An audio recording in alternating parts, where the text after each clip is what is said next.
Hello बच्चों, बहुत ही important सवाल है और ध्यान से समझिएगा। इसमें बोला गया है कि दो संख्याओं का योग 22 है। अगर हम दो संख्याओं को जोड़ते हैं, मान लीजिए दो संख्या ए और बी है, जोड़ने पर इन संख्याओं का योग आता है 22।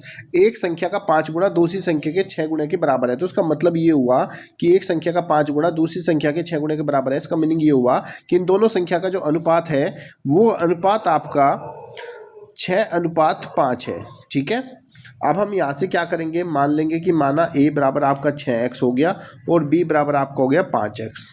अब a और b का योग कितना था 22, इसका मतलब हुआ 6x plus 5x is equal to कितना 22। 6 5 कितना हो गया 11x is equal to 22। So x is equal to 22 upon 11, 11 2 जा 22। x की वैल्यू आ गई आपके पास 2। आपसे पूछा गया था इन दोनों में से बड़ी संख्या कौन सी है।